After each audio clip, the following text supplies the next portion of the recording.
don't care about the majority of people's professions. Right. It goes both ways. Right. Until you're the owner of a restaurant that assumes I skipped out on the fucking bill. Then I care very much about how you do your job. Let's go get them. Right, sir. So we got to do a couple plugs here real quick before we move along. Our title sponsor is Treehouse Comedy Productions. Treehouse Comedy Productions, Treehouse Comedy Productions in Connecticut. They are the world's longest and foremost provider of live comedy up here in Connecticut. The whole New England area, yeah. Still funny 34 years later. Right. I thought it was 35. I thought we were coming up on 35. Well. But now the promo says 34. Well. So we've gotten younger. Experts in comedy, not in math necessarily. Obviously. So let's say over 30 years. Right. Coming up on 40 sometime. Yes. The Treehouse have shows in Fairfield, Westport, Windsor Locks, Branford, West Haven, and soon returning to Danbury, Connecticut. Go to treehousecomedy.com for all upcoming shows. We're called the box office at 203-230-8700. Wow, that's a new number. That's too. New, yeah. I was going to say, wait, I think you got that wrong, but that's new. Nope, there it is. That's it right there. Big show coming up Saturday, December 30th at the Treehouse Comedy Club in Westport. It's a holiday show with a pinch of Italian featuring Vinny Pastore. Do you know who he played? Big Pussy from The Sopranos. Plus the stand-up of Goomba Johnny from Late Night and Comedy Central. And Tony Liberati, who's one of the funniest guys I've ever worked with. Tony's nice. He's a really nice guy. And very funny. Yes, you're right. Yeah. Anyway, so that's coming up December 30th, and there's no need to search for New Year's plans. The Treehouse in Westport is hosting Laugh In 2018 in Windsor Locks. It's the funniest New Year's Eve party in Connecticut. 3 hilarious comics. So if you're looking for something to do on New Year's Eve, a comedy show is always a good way to go. Again, call the box office at 203-230-8700 or go to treehousecomedyproductions.com. Treehousecomedy.com. Yes, buddy, and also. If you want to advertise here on the Smith and Milano show, you can reach out to the same numbers and the same website, treehousecomedy.com. If you have musical needs, you go to guitarhanger.com. They're located in Brookfield, Connecticut, if you happen to be within driving distance to that. But if not, you can get everything they have online at guitarhanger.com. Custom guitars, brand name guitars, strings, pedals, wires, amps, drums, bass guitars. You can rent a musical instrument for your kid. I did a cello for my kid over How's that going, by the way? How's it going? I refuse to let him use it. Yeah. So since the day you brought it home. No, he's used it. Okay. He's used it. How's it sound? Is it good? How do you think it sounds? It sounds like this.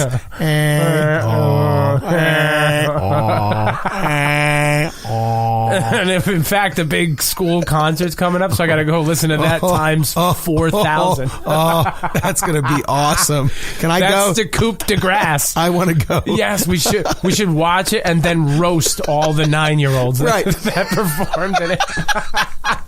So you go to guitarhanger.com. Start 5, 4, 3, 2, 1, and liftoff. This is The Five with Smith and Milano. Houston, Atlanta, it's roll program. 5 topics, all funny shit. Here's number 1.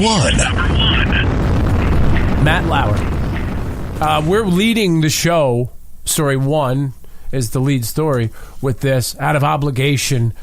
And by the way, we thought when we did our last live show, or our last original show 2 weeks ago, we thought for sure that we had heard the end of the whole accusing sexual harassment story. We thought it was over. Well, we thought we were winding down. Yeah, we thought that was it. All right, because at the time Matt Lauer hadn't even come out yet. Right. So we were back to Charlie Rose, and it was petering out. Yeah, it was Charlie Rose, and who was the other? And Louis C.K. That's right. Then it went back up. Those were the big names, the big ones. Yeah, and we're like, done. That's it. Yeah. Well, now it's just continuing to snowball, if I may use that word, in a non-sexual harassment sort of way. By the way, is it harassment or harassment? I like using harassment just to mess with people, just to start a sub-conversation. Right, because then it completely goes off. Where the fuck did you learn to pronounce that? But I'm all sexually harassed out. Like, I'm tired of it. I think the whole world is done with it. Yeah, I mean, I have sex fatigue like as a topic. Right. We talk, which is sad.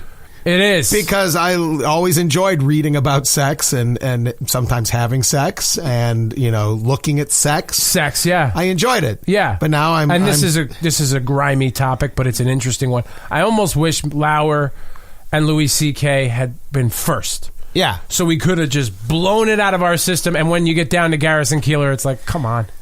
All right, that could have happened at the back. Do people even know who Garrison Keillor is at this point? Well, not when they're explaining it in the story about how he's accused of sex crimes. Right, he's the guy that created the Prairie Home Companion, which I don't know if you're a fan, but I consider it easily the most boring radio show ever. I've heard of it. Yeah. I have an idea of what it is. It's very folksy and down home. But I'm not folksy. And they have these stories that appeal to, They have stories that just, and it's appealing. Right, and I hate those things. I hate stories that are happy. And it's very slow paced. So I can't picture Garrison Keillor sexually harassing anybody. Well, now you can picture anybody. Because now he would be like, well, here we are tonight, and I'm just going to press up against you. Right. Yeah. I think you should stop there, by the way. Because what comes next... I was really ready to take off.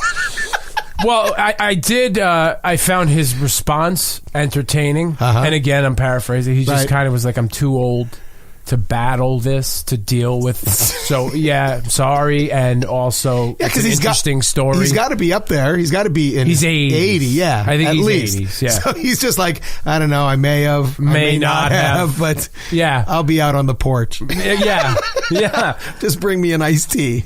So Lauer, on Thursday, issued an apology. He said, some of what is being said about me is untrue or miscategorized, but there is enough truth in these stories to make me feel embarrassed and ashamed. I regret that my shame is now shared by people I cherish dearly. So there you go. I don't know if that's a great explanation. I want to know if the button thing, that's all anybody's focusing on. Whether there really is a button. That he could lock his door from his desk. Right. Because that is like Austin Powers shit. And how do you get someone at NBC to install that?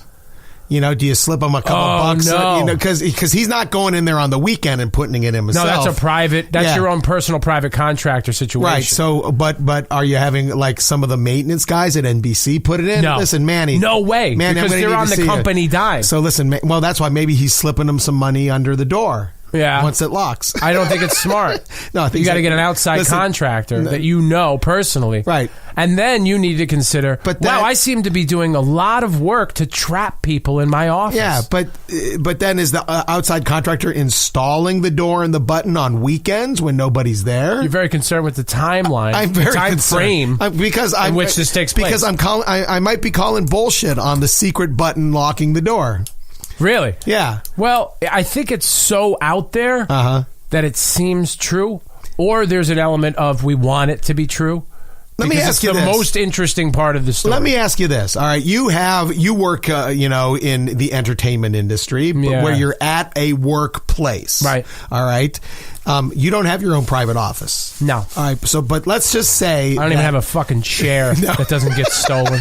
Let's just say this. It's not even fair anymore to say I work in the entertainment industry. Let's just say I go to a place. When you go to work, when you go to your quote unquote real job, do you even have time to think about, if I had an office, I could put a button in, I could get a door that locked, I'd have to hire someone to do it, and then once all that's in there, I got to get someone to come into my office, and then I can try to make the moves on this person. I'm working. Who fucking has time to do that? I'm working. Furthermore, I don't even like people decorating their office. It's not yours. No. It doesn't belong to you. You could be fired tomorrow. Right. You could die tomorrow. It's not yours. No, and then there's just more shit you have to take out of there. Yeah. I see these people come and go.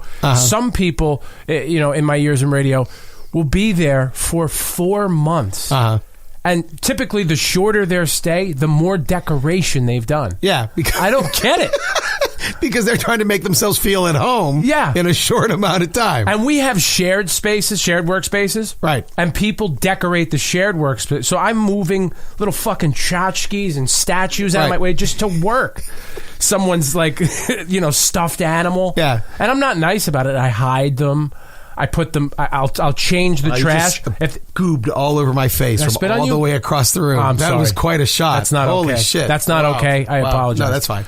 And I hate when people do that. One time a guy was talking to me, and I was already like in defense mode because I could see a piece of food on his lower lip. You saw him locking and loading. It was a giant chunk of food on his lower lip, and I'm like, that's coming loose at any minute. I hope he doesn't hit an H real hard or something. And he did, and it landed on my lip. Oh, wow. You guys are married. I freaked out. That means you two are married. I freaked out. I was spitting, wiping, yelling at him because I was going to let it go had it just fallen on his shirt. Right. But it landed on my lip. Wow. And now we're connected forever. Your DNA. You are spit brothers. But where were we? Anyway, the point I'm making is at the TV studio. You know, I'm there 3 days a week from 7 o'clock in the morning till about 2 o'clock in the afternoon. Yeah. And there's downtime. I have downtime in between shows, but you eat a sandwich, you play with your phone. You know, make a couple phone calls, read the newspaper sometimes. Yep. But that's it. That's maybe 15 minutes out of my entire day. Even if I wanted to harass somebody, there's no place to do it. I don't have time to do it. There's a million people around all the time. You work for a living. Right. Think about, and I'm not comparing the people that you work with and for in terms of these sex allegations. I would never suggest that. But the talent that you work with, other than you, because you're constantly on the move and you're warming up the crowd and then you have to go do this and that, everything's done for them. That could be it. They have so much time. I agree. I think once Matt Lauer's done being on the air, he goes back to his office, tells his assistant to take care of the stuff that needs to be taken care of. Everything's done for them. Because then he has door-locking jerk-off time. Yeah. So he's just sitting around thinking, how can I trap people in here and beat off and all that. Wow. Did you see the video of him? Like, you could tell even he doesn't work while Katie Couric was working. Did you see the one of him saying, nice ass, that's a nice view? Oh, really? Yeah. She's bet. So he's sitting there, he's got the earpiece in, and they're obviously waiting to either do a tape segment or a live one, you can't tell. But Katie Couric is talking to producers, and really all that's in the screen is kind of part of her ass. Just a little bit. Right. Nothing obviously revealing. She wears nice clothes. But you can see him looking at her ass, and he goes, yeah, keep bending over. That's a good... But that's a good view, or something to that effect.